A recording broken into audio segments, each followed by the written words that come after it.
رہ گئی شمیم، وہ تو مہینے کی 7-8 تاریخ کو چٹخارے بھر کر کہہ دیتی، یکم نزدیک ہے، تنخواہ ملے گی تو دل کھول کے شاپنگ کروں گی۔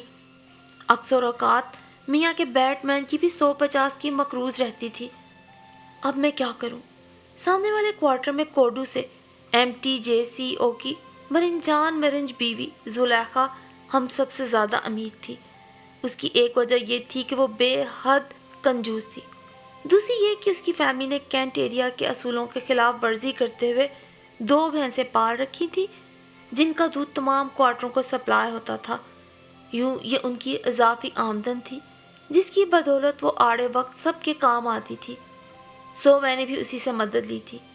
چند 100 روپے کی اپنی بچت اور 500 روپے ادھار کے ملا کر شہناز کی ساس اور نند کے لیے بھی ایک سوٹ خرید لیا، اور یوں شہناز کے سسرال میں اپنا بھرم قائم رکھنے کی یہ میری واحد اور آخری کوشش تھی۔ یوں میں نے ہر ممکنہ آفت سے بچنے کی مکمل تیاری کر لی تھی کہ شہناز کو کسی صورت تذلیل کا سامنا نہ کرنا پڑے۔ باقی ادھار تو میں اتار ہی لیتی۔ یہ تم کس کے کپڑے سلائی کر رہی ہو؟ آج ہمیں یہاں سے روانہ ہونا تھا۔ سامان کی پیکنگ کرتے ہوئے میں بار بار سلائی مشین پہ جا بیٹھتی تو جاوید تنگ آ کر بولے، یہ اوپر والی باجی مجھے کافی دنوں پہلے دے کر گئی تھی، بس ابھی مکمل ہونے ہی والا ہے۔ میں نے لجاجت سے کہا، یہ اس وقت تمہیں مفت کا وبال گلے میں ڈالنے کی کیا ضرورت تھی شازیہ؟ ٹھیک 4 بجے سامان کی گاڑی آ جائے گی، لوڈ کروانا ہے سب۔ مفت کا وبال نہ ہو تو میں زلیخا کا ادھار کیسے چکاؤں گی؟ دل ہی دل میں نے سوچا، مگر کہا کچھ نہیں۔ سامنے والوں سے دودھ کا حساب تو لے آؤ، ان کی ادائیگی تو کر دیں۔ جاوید بیٹھے کچھ حساب کتاب لگا رہے تھے۔ فہد بیٹا، سامنے آنٹی کے گھر جا کر ان سے کہو دودھ کا جو حساب بنتا ہے وہ کاغذ پہ لکھ کر دے دیں۔ میں نے فہد کو ان کی طرف دوڑایا اور تھوڑی دیر میں ہی وہ کاغذ لے کر آ گیا۔ 500 روپے ادھار۔ جاوید نے با آواز بلند کاغذ لہراتے ہوئے میری طرف دیکھا تو میں چکر آ گئی۔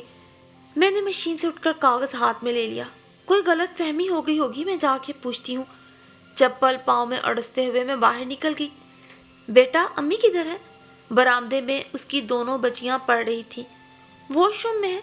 ان کے بتانے پر میں جلدی سے واش روم کا دروازہ دھڑ دھڑ پیٹنے لگی۔ باجی ذرا جلدی کریں نا، باہر آئیں۔ کیا بات ہے شازیہ، خیریت تو ہے؟ وہ پریشان سی جلدی جلدی باہر آ گئی۔ باجی، وہ جو 500 روپے میں نے آپ سے لیے تھے نا، وہ دودھ کے حساب والی پرچی پہ کیوں لکھ دیے؟ اب اپنے بھائی کو آ کر بتائیں کہ غلطی سے لکھ دیے۔ مگر وہ جو تم نے، وہ میں آپ کو خود ہی واپس کروں گی، بس جلدی کریں۔ میں نے دروازہ پرے دھکیلا تھا۔ زلیخا نے کافی پس و پیش سے کام لیا۔ اس کا خیال تھا جانے سے پہلے پہلے مجھے ادھار کی رقم واپس کر دینا چاہیے، کیونکہ اس نے اپنے خاوند سے لے کر مجھے یہ پیسے دیے تھے، اور اگر اس نے وقت پر اپنے خاوند کو پیسے نہ دیے تو الٹا اس کی شامت آئے گی۔ لیکن خیر، میرے تسلی دلانے پر اس نے آ کر جاوید سے معذرت کر لی اور پھر سلائی سے ملنے والی رقم کے ساتھ کچھ جمع جوڑ کر کے 350 روپے میں جانے سے چند منٹ قبل زلیخا کو دے آئی تھی، اس تسلی کے ساتھ کہ بقیہ رقم کسی نہ کسی طرح اسے بھجوا دوں گی۔ چند دن پھر ملنے ملانے اور ایڈجسٹمنٹ ہونے میں گزر گئے۔ شہناز کے ہاں سے واپسی پر میں بہت خوش تھی۔ اس کی ساس نے میرے تحائف خوشی خوشی وصول لیے اور خوب پذیرائی کی۔ جاوید واپس جا چکے تھے۔ میں اسی سوچ و بچار میں تھی کہ زلیخا کے پیسے کیسے بھجواؤں، مگر جاوید کی فون کال نے میرے قدموں تلے سے زمین کھینچ لی تھی۔ کوڈو JCO کا بڑا بھائی جاوید کی یونٹ میں تھا۔ اس کے ذریعے زلیخا نے 150 روپے کا مطالبہ بھجوایا تھا۔ پہلے تو جاوید حیران ہو کر انکار کر گیا، پھر بات بحث مباحثے تک پہنچی تو جاوید نے جا کر فرزانہ سے تصدیق کے بعد 150 روپے واپس کیے۔ میں نے کب تمہاری بات نہیں مانی؟ اپنے وسائل سے حتی الامکان میں نے تمہاری ہر خواہش پوری کرنے کی کوشش کی، پھر کیوں تم نے مجھے 10 لوگوں کے بیچ ذلیل کروایا؟ جاوید واپس گھر آئے تو انہوں نے مجھے آڑے ہاتھوں لیا۔ مجھے معاف کر دیں جاوید، میرے پاس اس کے سوا کہنے کو اور کچھ نہیں تھا۔ میرا میکا بھی میرے اسی محلے میں پیچھے آباد تھا۔ میں جاوید سے معذرت کر کے کچن میں آ گئی۔ اسی وقت میری بھتیجی حفصہ بریانی کی پلیٹ لیے چلی آئی۔ آج نیاز دلوائی ہے امی نے، آپ کے لیے بھجوائی ہے، اس نے پلیٹ پکڑاتے ہوئے مجھے بتایا۔ پھپھو، امی پوچھ رہی تھی تھوڑا سا دودھ ہوگا؟ آج دودھ والی دیگچی میں کاکروچ گر گیا۔ ہاں نا، کیوں نہیں، یہ لو۔ میں نے گلاس میں دودھ ڈال کے اسے پکڑایا اور پلیٹ خالی کر کے سنک میں دھونے لگی۔ اور پھر تمہاری خالہ کب تک آ رہی ہیں؟ کام نمٹاتے ہوئے میں نے یوں ہی حفصہ سے پوچھ لیا تھا۔ پتہ نہیں پھپھو، 2-4 دن تک آئیں گی شاید۔ وہ دودھ کا گلاس اور پلیٹ ہاتھ میں پکڑے کچن کی چوکھٹ سے ٹیک لگائے یوں ہی مجھ سے ادھر ادھر کی باتیں کرتی رہی۔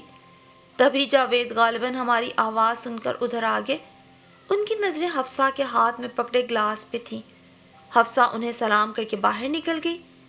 حفصہ کے جانے کے بعد کام وغیرہ نمٹا کے جب میں فارغ ہو کر کمرے میں آئی تو جاوید کے پاس فہد بیٹھا ہوم ورک کر رہا تھا۔ احمد بھی ادھر ادھر پھدک رہا تھا۔ میں چٹائی پر بیٹھی سبزی بنانے لگی۔ سنو، یہ احد بہت کمزور ہو رہا ہے۔ کیا بات ہے، تم اسے دودھ نہیں دیتی ہو؟ کیا مطلب؟ بھئی میرا مطلب یہ ہے کہ جب ہم بچوں کے لیے دودھ منگواتے ہیں تو ادھر ادھر بانٹنے کی بجائے بچوں کو دیا کرو نا۔ کیا مطلب؟ بچے دودھ پیتے تو ہیں اور پھر بڑھنے کی عمر ہے، کبھی کمزور لگیں گے، کبھی صحت مند لگیں گے۔ اور اب یہ صرف دودھ پہ ہی تو نہیں گزارا کرتا نا، تھوڑا بہت ٹھوس غذا بھی ساتھ دیتی ہوں۔ میں نے کوئی خیراتی ادارہ نہیں کھول رکھا کہ اپنی کمائی سے لوگوں کے بچے پیدا ہونے پہ چیزیں لے کر بھیجوں اور جو بچوں کے لیے کچھ گھر میں آئے وہ بھی دوسروں میں بانٹ دوں۔ میں نے باغور جاوید کے سوالیہ چہرے کو دیکھا اور پھر ان کی آنکھوں میں جھانکا جہاں صرف شکوک اور سوال تھے، اس لیے کہ اعتبار ختم ہو جائے تو سوال شروع ہو جاتے ہیں۔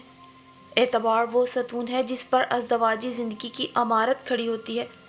دوسروں کے بھرم قائم رکھنے کی کوشش میں نے اپنے شریک سفر کو بے اعتبار کر دیا تھا۔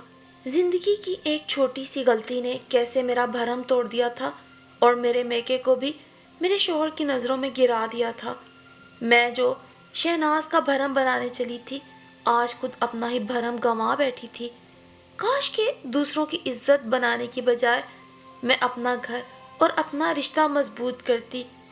زلیخا سے لیے 500 کے چھوٹے سے جھوٹ نے آج میری چھوٹی چھوٹی ہر بات اور ہر عمل کو میرے شوہر کی نظروں میں مشکوک بنا دیا تھا۔ وہ دن اور آج کا دن، جاوید میری ہر چھوٹی موٹی بات پر، میرے ہر لیے دیے پر ایسے نظر رکھتے ہیں کہ جیسے میں ان کی بیوی نہیں بلکہ گھر میں کوئی چور ہوں جو ان کی چیزیں چوری چھپے اپنے میکے والوں کو پہنچاتی رہتی ہوں۔